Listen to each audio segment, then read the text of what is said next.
আপনাদেরকেও ওই একইভাবে গাছে টুলিয়ে পাখি পাড়িয়ে তারা নেবে, আর নয়।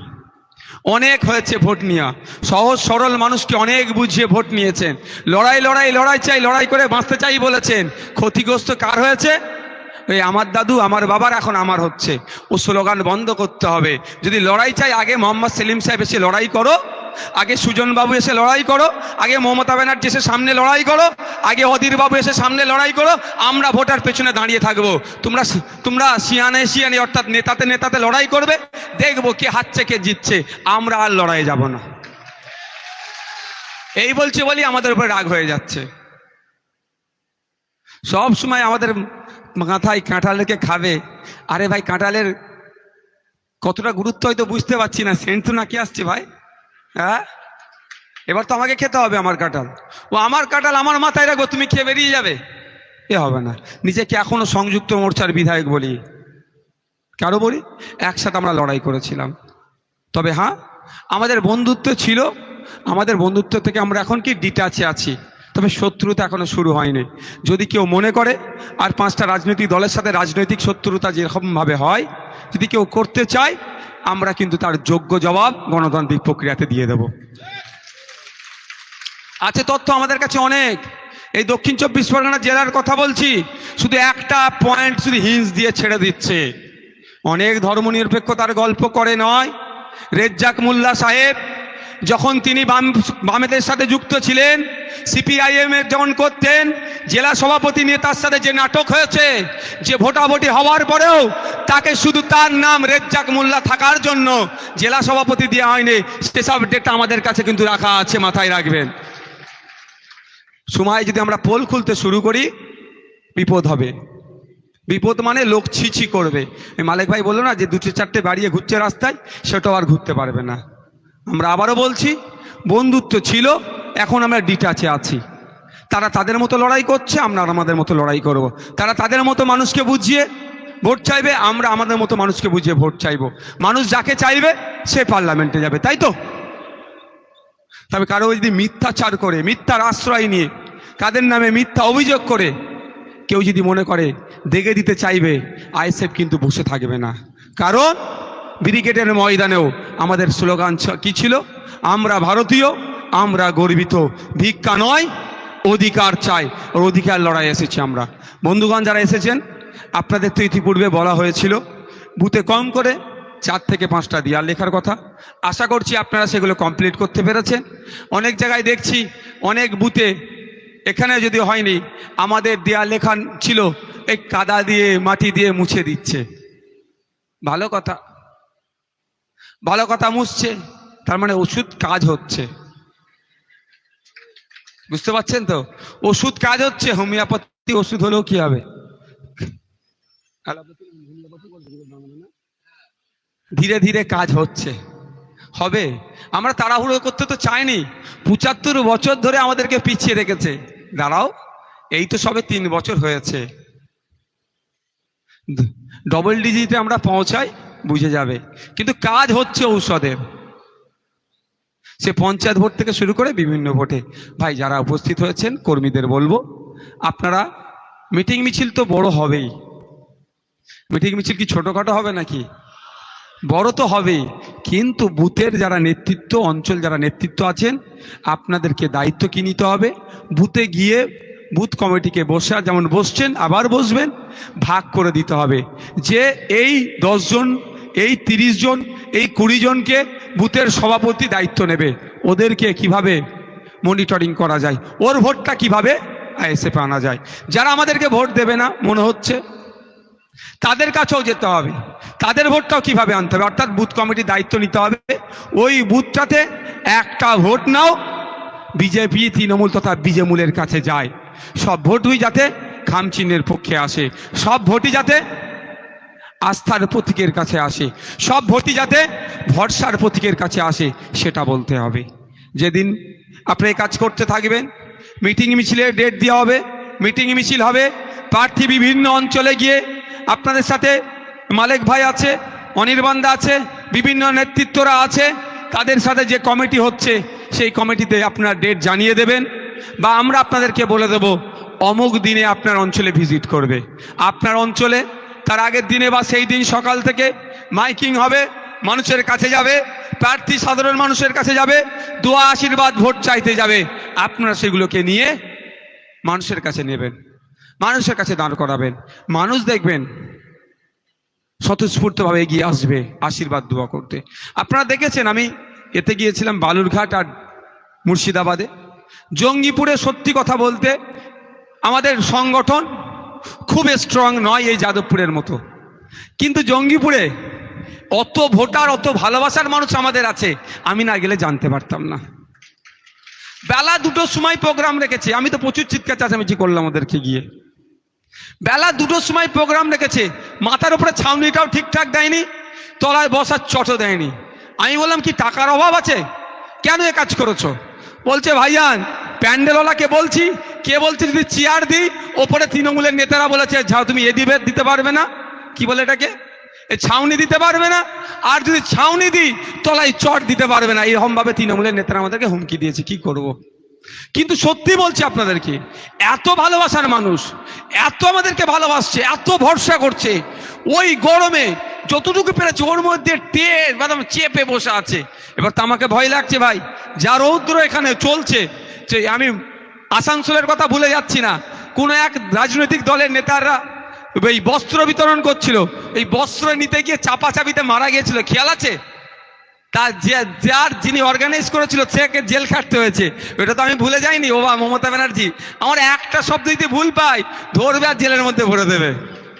আমি তো ভাই চাল্লা করছি, কি হবে রে। আমি বলছি ভাই এখানে এত দাঁড়াবার দরকার নেই, আমার ছবিতে কম লোক আসুক কোনো সমস্যা নেই, বামপন্থী বন্ধুরা বলুক লোক হচ্ছে না, কোনো সমস্যা আমার নাই।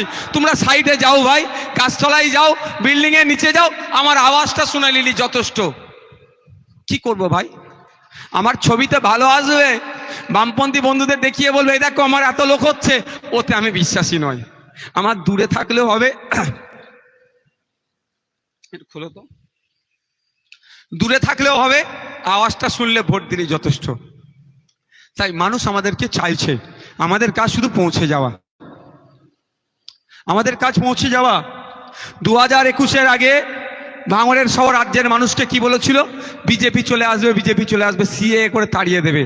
আজকে ভাঙড় সহ সারা রাজ্যের মানুষ বুঝে গিয়েছে সিএ হচ্ছে একটা ভোট ধরা কল। সিএটাকে দেখিয়ে তৃণমূল তার ভোট চুরি মানে ভোট ধরে রাখতে চাইছে, আর বিজেপি একটা অংশের ভোট নিতে চাইছে। দিনের শেষে বিজেমূলের যে নাটক করছে এটা ভাঙড় সহ সারা রাজ্যের মানুষ জেনে গিয়েছে। আমি বিধানসভা ভোটে 1,09,000 ভোট পেয়েছিলাম। আমার বিশ্বাস ভরসা, আমার ভালোবাসার ভাইরা যেভাবে মানুষের পাশে থাকছে, মানুষের অভাব অভিযোগ যেভাবে শুনছে, যেভাবে সমাধান করার চেষ্টা করছে, 2024 সালে 2021-এর রেকর্ডকে ভেঙে ভাঙড় থেকে অন্তত লক্ষাধিক ভোটের লিড যাবে।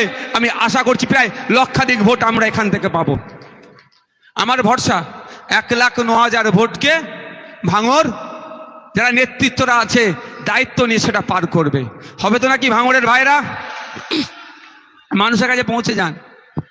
যারা যারা বলেছিল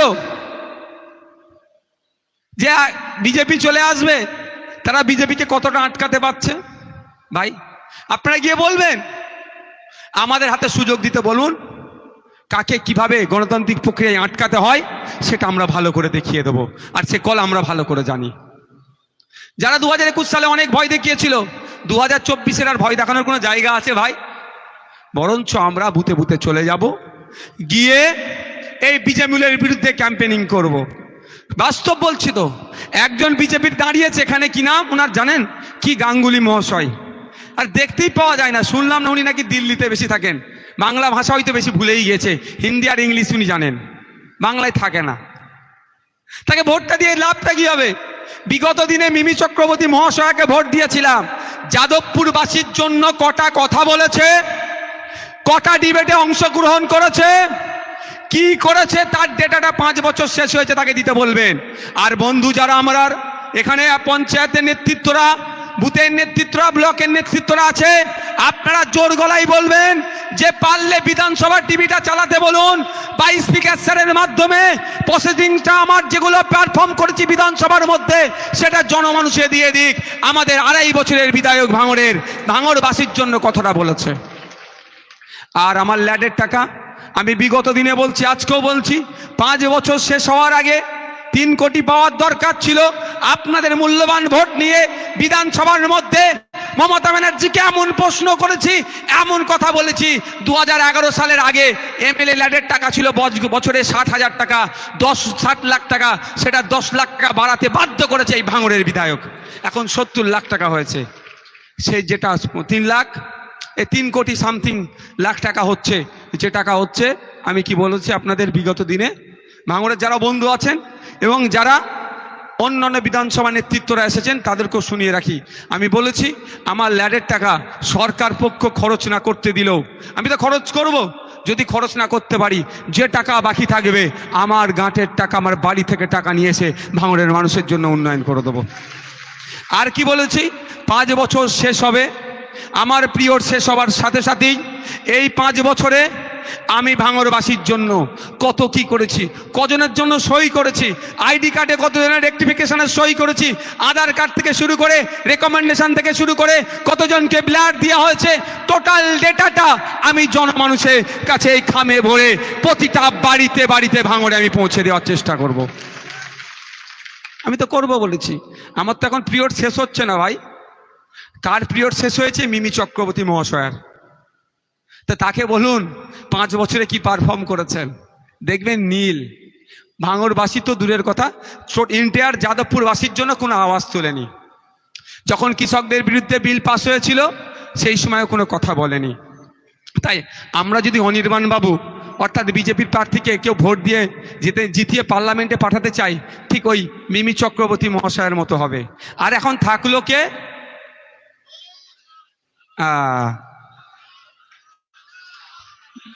কে কি নাম, সায়নী ঘোষ। আমি আপনাদের বলবো আপনাদেরকে, আমরা এখানে যারা উপস্থিত হয়েছি বিভিন্ন ধর্মের মানুষ আছি, কিন্তু 99.99% 99.99% আমরা ধার্মিক। তো ভাই, আমাদের দেশ মহান দেশ, যে আস্তিক সেও মাথা তুলে থাকতে পারবে, যে নাস্তিক সেও মাথা তুলে থাকতে পারবে। হয়তো এখানে যে 5,000 3,000 মানুষ থাকে, একজন কি দুজন নাস্তিক হতে পারে, সে তার ব্যাপার, সেও একটা মতদর্শে বিশ্বাসী, কিন্তু সবাই আমরা মাথা তুলে বাঁচি। কিন্তু আমরা ভুলে যাব ওই ভদ্রমহিলা সায়নী ঘোষ যেভাবে হিন্দু ধর্মের শিব ঠাকুরকে নিয়ে, শিবলিঙ্গকে নিয়ে বাজে মন্তব্য করেছে। ধর্মপ্রাণ মানুষের জবাব দিতে হবে। কেউ যদি মনে করে ওটা হিন্দু ধর্মের মানুষ ধর্মকে নিয়ে নাটক মানে বাজে মন্তব্য করেছে, হিন্দুরা জবাব দেবে, এটা ধর্মপ্রাণ মানুষের কথা হয় না। ধর্মপ্রাণ মানুষের কাজ কি হবে? মসজিদে কেউ যদি মসজিদ নিয়ে কথা বলে, যেমন রুখে দাঁড়ানো, মন্দির সম্পর্কে বাজে মন্তব্য করলে একইভাবে রুখে দাঁড়াতে হবে। গির্জা সম্পর্কে বাজে মন্তব্য করলে, ধর্মস্থান সম্পর্কে বাজে মন্তব্য করলে রুখে দাঁড়াতে হবে। এটা ধার্মিকের পরিচয়। তো সায়নী ঘোষ মহাশয়া কি বলেছে? শিবলিঙ্গকে বাজে মন্তব্য করে, জানেন তো?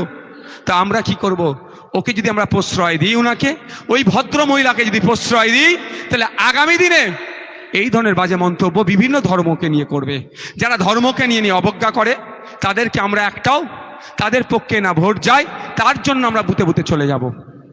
আর একটা কথা অদ্ভুতভাবে দেখছি, এই মতটার সাথে তৃণমূল যে একমত নয়, এই মতটাকে তিনি সায়নী ঘোষ যে মন্তব্য করেছে, তৃণমূল যে এই শব্দটাকে তারা প্রাধান্য দিচ্ছে না বা গ্রহণ করছে না, অফিসিয়াল স্টেটমেন্টও দেখতে পেলাম না। মানে কি বকলমে তৃণমূল তাহলে এটাকে সাপোর্ট করছে? আমাদের পার্টির কেউ যদি একটা বাজে মন্তব্য করবে না আশা করছি, তাহলে আমাদের ক্লিয়ারিফিকেশন দেওয়া দরকার তো, যে ওই বক্তব্যের সাথে আমি সহমত নই পার্টি। তাই এক্ষেত্রে হয়নি, বুঝতে পারছেন ব্যাপারটা? তাহলে যারা ধর্মকে নিয়ে অবজ্ঞা করছে তাদের কোনোভাবেই প্রশ্রয় দেওয়া যাবে না। তাহলে ভাই পৌঁছে যাবেন, কটা বাজে? অনেক বকে ফেললাম তো।